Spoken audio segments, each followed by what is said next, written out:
Emma Harlow disappeared without a trace, leaving the entire town in fear, and the masked figure who haunted the forests had been waiting silently for decades to strike again.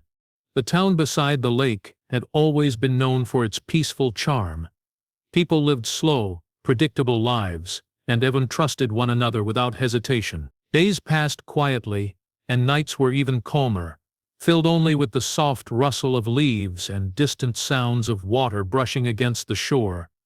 Because life was so calm for so long, the residents never imagined anything strange could happen in their safe little world. That confidence became the very reason they failed to notice the earliest signs of danger slowly creeping in. It began with small, unusual events that seemed harmless at first. A farmer woke one morning to find his back door wide open, even though he remembered locking it carefully the night before. A family down the street noticed their outdoor lights flickering at odd hours, as if someone had tampered with the wires. Several people complained about hearing what sounded like footsteps outside their windows just before sunrise. Whenever someone tried to look outside, they saw nothing but darkness. No footprints, no shadows, no explanation. At first, people blamed animals, faulty wiring, or their own forgetfulness. The town had never dealt with serious crime, so the idea that someone might be sneaking around seemed impossible to them. But as the days passed, the strange occurrences grew more unsettling. Pets that were always kept inside suddenly vanished without a trace. Fences around homes were found sliced open. Fresh scratch marks appeared on the front doors of 3 different houses, all on the same night. Rumors started to tetted, yet no one had any proof of what was really happening. Parents began keeping their children indoors after sunset, and late-night walks stopped almost completely. Even the bravest residents who once strolled through the town at midnight began locking themselves inside earlier than usual. A quiet fear, the kind that nobody wanted to talk about, settled over the community. People began to sense they were being watched, even when they were alone. One evening, an elderly woman, living near the forest, claimed she saw someone standing between the trees. The figure was still, almost blending with the darkness, but she could feel its presence. By the time authorities checked the area, the figure was gone. Only broken branches and freshly disturbed soil remained. The officers told her it was probably an animal, but she insisted that the shape she saw was unmistakably human. Her neighbors whispered about it for days, though most tried to convince themselves it was just her imagination. Yet deep down, many people had already started to suspect that something was terribly wrong. Lights continued to flicker in houses that had no electrical issues. Garbage bins were found moved far from where they were left. In the quietest hours before dawn, faint tapping sounds echoed through some streets, as if someone was testing windows one by one. The true terror lay in not knowing who or what was responsible. The town had always believed it was protected by its peaceful nature, but now it felt exposed, vulnerable, and unprepared. Before long, everyone would realize that these early signs were not random accidents. They were warnings, and the danger lurking in the shadows was far more real than anyone wanted to believe. Emma Harlow was the kind of person everyone trusted without question. She had lived in the town her entire life, teaching at the local school and quietly helping neighbors whenever she could. Her days followed a routine so predictable that people often joked they could set their watches by her schedule. Each morning she left her small, neat house at exactly 7:15, waved at the same neighbors on her way to the bus stop, and returned in the evening carrying her briefcase and grocery bag. She was known for her calm demeanor, her careful attention to detail, and her unwavering kindness. That very predictability, however, would soon make her an easy target for someone who had been watching the town more closely than anyone could imagine. It was a cold, foggy morning when Emma failed to arrive at the school. Her absence was first noticed by the principal, who assumed she was ill or running late. As hours passed, her students grew restless, and colleagues began calling her house. No one answered. Concern grew quickly, turning into alarm, and the police were finally called. Officers arrived at her home, searching for signs of trouble, but everything seemed normal. Her bed was made, her keys lay on the counter, and the house appeared untouched. Nothing hinted that anything was wrong, except for her absence. The first real clue appeared when her car was found abandoned near the old railway cabin at the edge of the forest. The vehicle was parked neatly on the gravel road, with the engine off and the doors locked. Inside, Emma's belongings were left in order, her purse resting on the passenger seat, her coat folded carefully across it. Her bag containing her phone, keys, and wallet remained untouched. There were no signs of struggle, no fingerprints that could be traced, and no immediate explanation for why she had vanished. The location itself was eerie. The railway cabin had been abandoned for years, its windows cracked, paint peeling, and graffiti covering the walls. Locals avoided the place, believing it to be haunted. Now it had become the center of a mystery that gripped the entire town. Investigators followed a set of footprints leading from the car into the surrounding woods. The tracks were fresh, deep impressions in the soft earth, clearly made by a single person. At first the police thought the trail would eventually lead to Emma. They pressed deeper into the forest, calling her name, scanning the undergrowth, and marking each step on their maps. But the trail abruptly ended near a small clearing, leaving officers baffled. It was as though she had vanished into thin air, leaving only the earth disturbed in her wake. The town reacted with fear. Families began double-checking doors and windows. Teachers canceled late-night events. Parents warned children to stay away from the forest entirely. Rumors spread rapidly, some saying Emma had run away for reasons unknown, others whispering that she had been kidnapped. Each theory seemed as plausible as the next, yet none explained the complete lack of evidence or the sudden disappearance. The disappearance of Emma Harlow became a turning point for the town. What had begun as a series of strange occurrences now had a clear, terrifying focal point.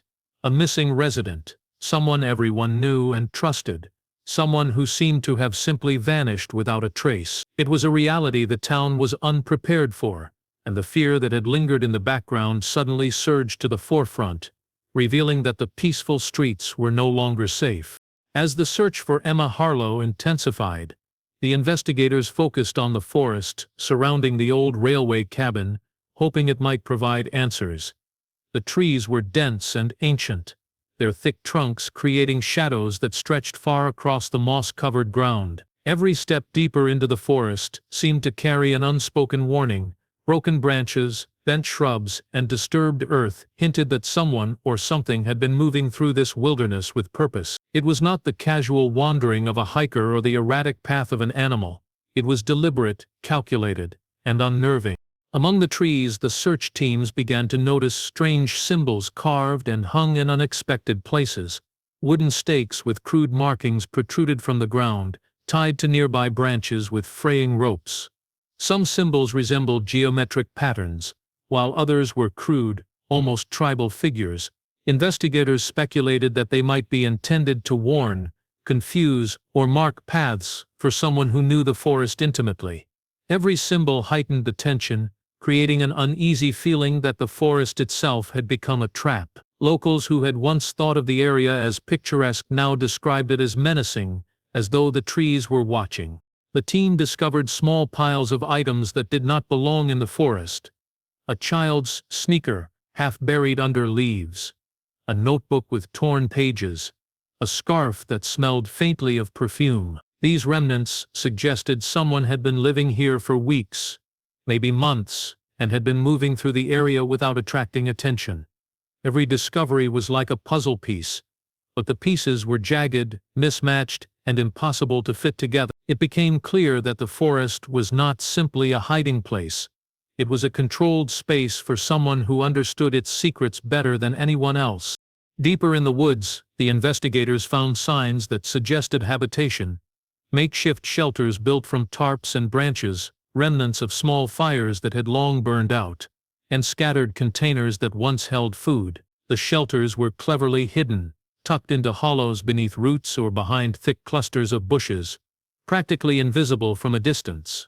It became evident that the person responsible had spent considerable time studying the area, creating routes that allowed movement without detection. Every turn in the forest seemed to reveal another clue of someone watching, waiting, and knowing the investigators were approaching. The forest also revealed evidence of unusual behavior. Trees were marked in sequences that could guide someone through complex paths, almost like a secret map. Footpaths twisted and intersected, intentionally misleading anyone who did not know the patterns. The ground bore faint scratches, deep gouges, and depressions suggesting more than simple walking. They seemed to hint at a ritual, a careful observation of timing and a deliberate awareness of every detail. The team realized that whoever had been living in the forest was methodical, patient and meticulous, able to operate in plain sight without ever being noticed by the town. By the end of the day, the forest had transformed from a neutral landscape into a place of fear and suspicion. Officers reported feelings of unease, claiming that every rustle of leaves or snap of a twig seemed amplified, as if the woods were alive and aware of their presence. The deeper the team ventured, the clearer it became that Emma's disappearance was connected to someone who had used the forest not just as a hiding place, but as a controlled environment. It was a place where danger could move freely, unseen and undetected, and where the ordinary rules of safety no longer applied. The forest was no longer just trees and shadows. It was a carefully constructed maze of fear, and those who entered it had no idea how close they were to what they were searching for. The railway cabin had stood abandoned for decades, a relic of a time when the tracks were bustling with trains and dwellers. Its wooden boards were warped and splintered, paint peeling from years of neglect, and windows covered in grime that barely let in sunlight. Most of the townspeople avoided the place, whispering about old rumors that it had once been the site of violent incidents and unexplained disappearances. Now, in the wake of Emma Harlow's vanishing, the cabin became the focus of the investigation. What was once overlooked as a harmless ruin suddenly held the key to a terrifying mystery. Police officers began their careful search, sweeping through the interior with flashlights that barely illuminated the corners of the dusty room. The air inside smelled of damp wood and mold, and every creak of the floorboards amplified the sense of unease. They examined the main room first, noting nothing out of place except for a small, jagged crack in the floor near the back corner. What had initially seemed like a simple structural flaw quickly revealed itself to be something far more sinister. Prying the floorboards away, the officers uncovered a trapdoor, cleverly concealed and coated with years of dust and grime. The trapdoor led to a narrow, underground tunnel that seemed almost impossibly small.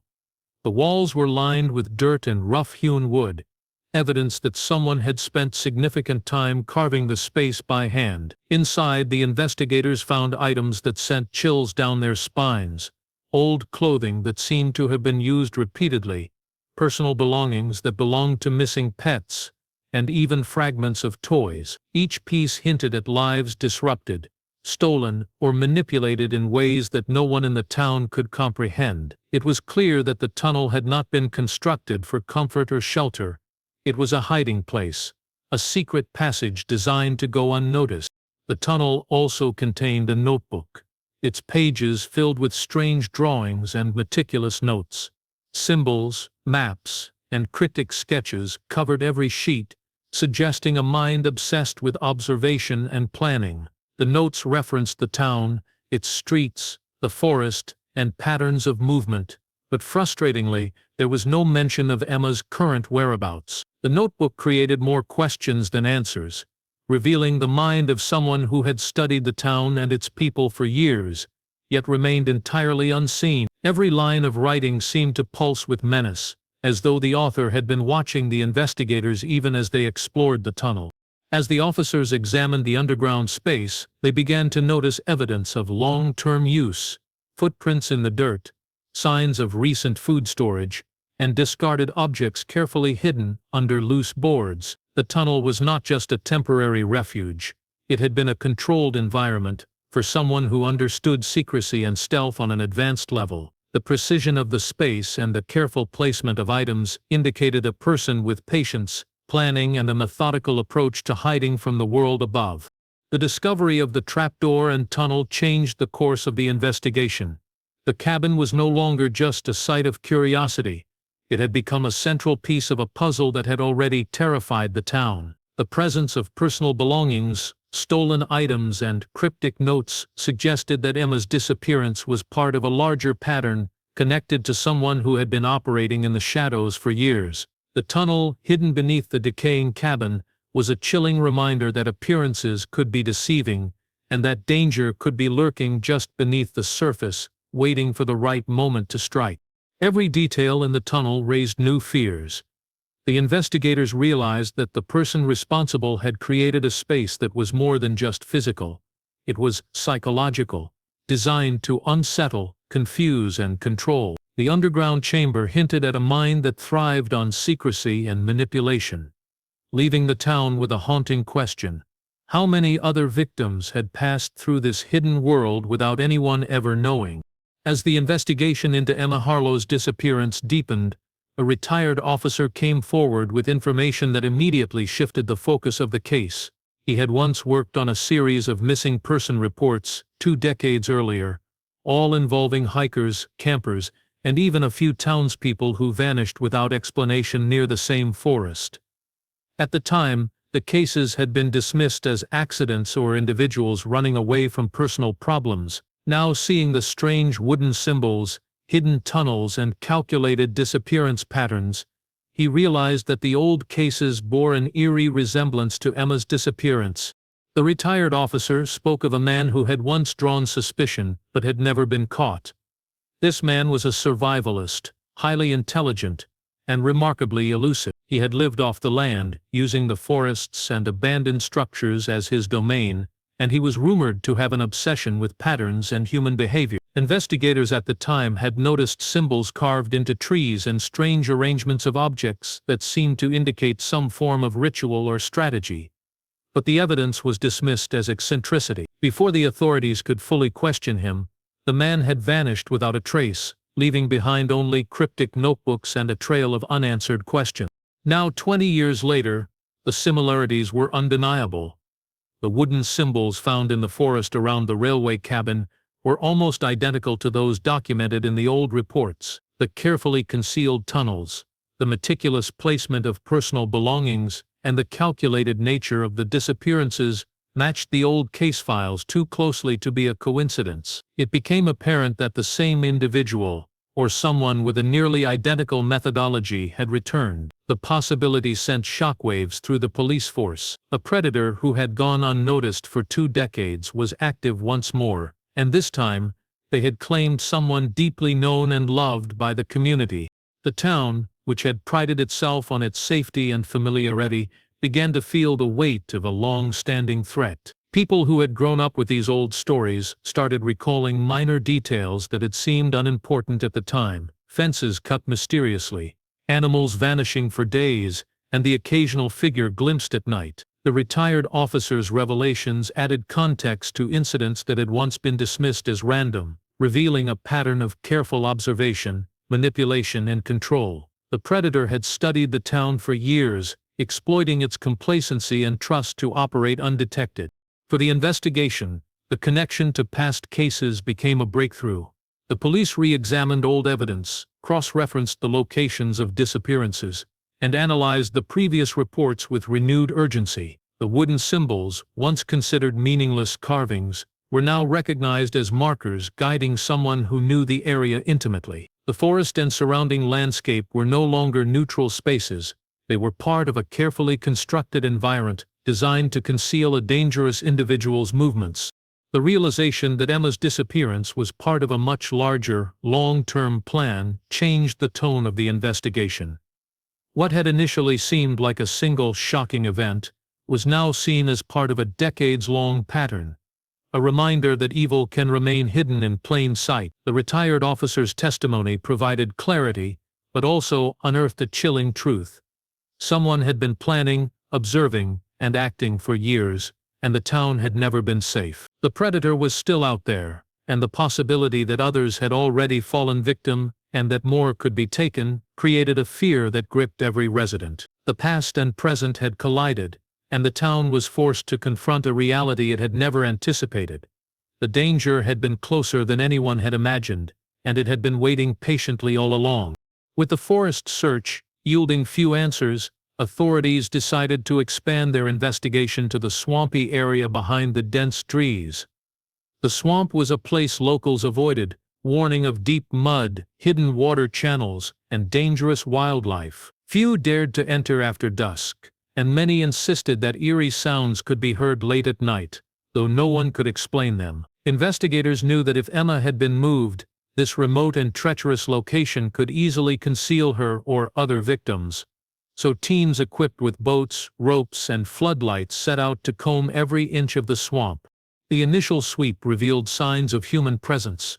Flattened reeds indicated movement through the water, and footprints in the soft, wet soil suggested that someone had carried heavy objects across the marsh. Investigators also discovered makeshift hiding spots among the roots of overhanging trees, areas where a person could crouch or rest unnoticed.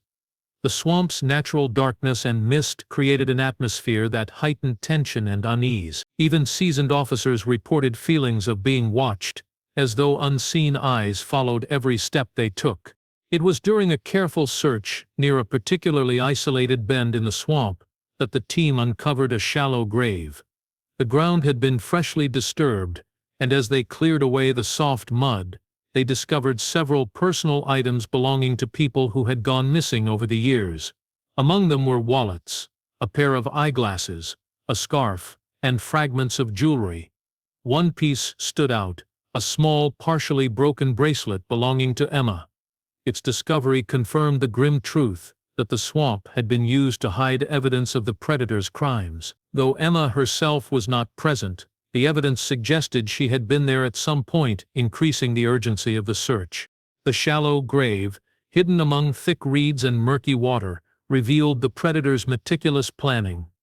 Items were ranged with an eerie precision, none of them disturbed, suggesting a deliberate placement rather than careless dumping. The discovery painted a terrifying picture. The person responsible had an intimate knowledge of the swamp, using it as a controlled environment to manipulate and hide victims. The area's complexity made it an ideal location for someone skilled at moving silently and remaining undetected. As the search continued, investigators noticed subtle signs that the swamp had been used repeatedly over time. Paths that seemed random at first revealed faint patterns. Depressions in the mud, twisted reeds, and small markers that could guide someone familiar with the area. Every clue pointed to the predator's long-term presence, confirming what the retired officer had hinted at. The individual had studied the town, the forest, and now even the swamp, creating a network of hidden locations to control their victims' movements. The discovery of the shallow grave sent shockwaves through the town. People realized that the predator had been operating with precision and patience for years, taking lives or possessions, leaving minimal evidence and striking at times when no one expected. The swamp became a symbol of fear, a reminder of how easily someone could hide in plain sight, using the natural environment as a weapon. Despite the chilling discoveries, Emma's fate remained uncertain. The bracelet indicated she had been in the swamp, but the absence of her body raised the terrifying possibility that she was still alive, perhaps being held elsewhere, moved carefully from one hidden location to another. The thought that she could still be in danger created a tense urgency, pushing investigators to search deeper, question every clue, and face the unsettling reality that the predator's plan was far from complete. The swamp had revealed only a fragment of the truth, and the investigation now had to unravel the larger network of secrecy and terror that had gripped the town for years. Weeks into the investigation, the tension in the town had reached a breaking point.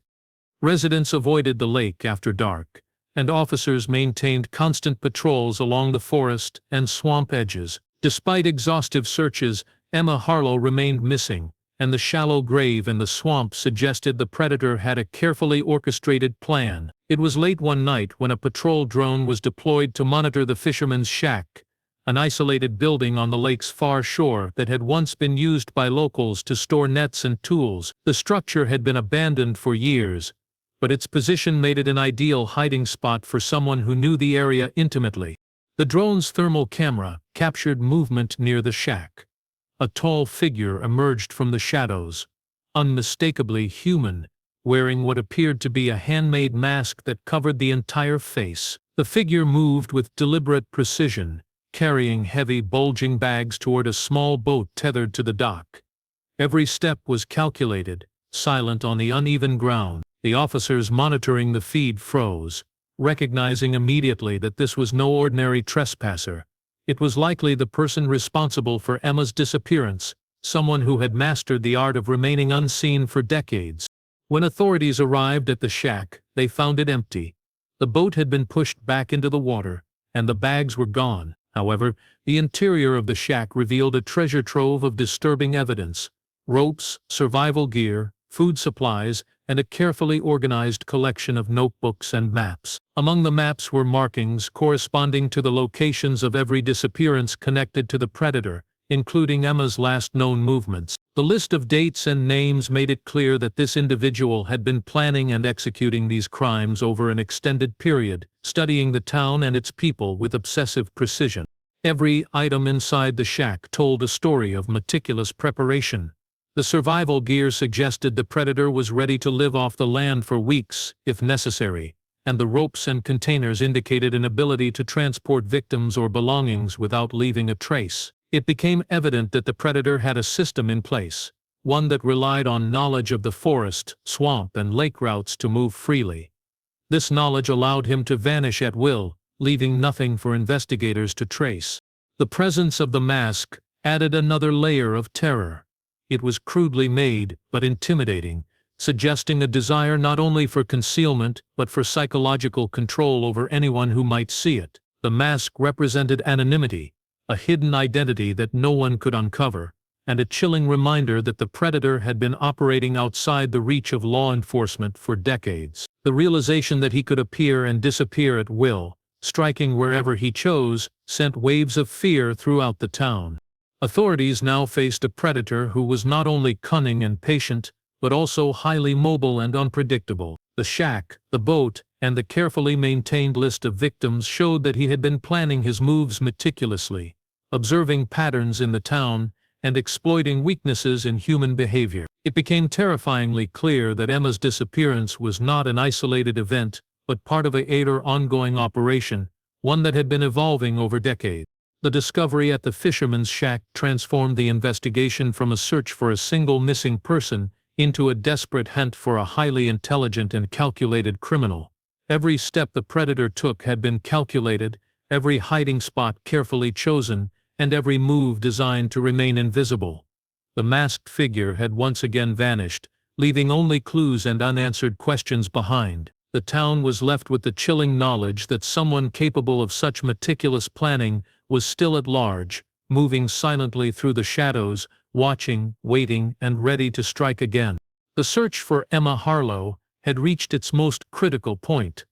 After weeks of following false leads, examining shallow caves, and scouring the forest, swamp, and abandoned structures, authorities were no closer to finding her alive. The tension in the town was palpable, with every resident aware that the predator was still at large, moving with precision and intent. It was during a deep exploration of the caves along the lake's edge that investigators stumbled upon what would become the most horrifying and revealing discovery of the entire case. The caves were narrow and winding, carved over centuries by water and erosion.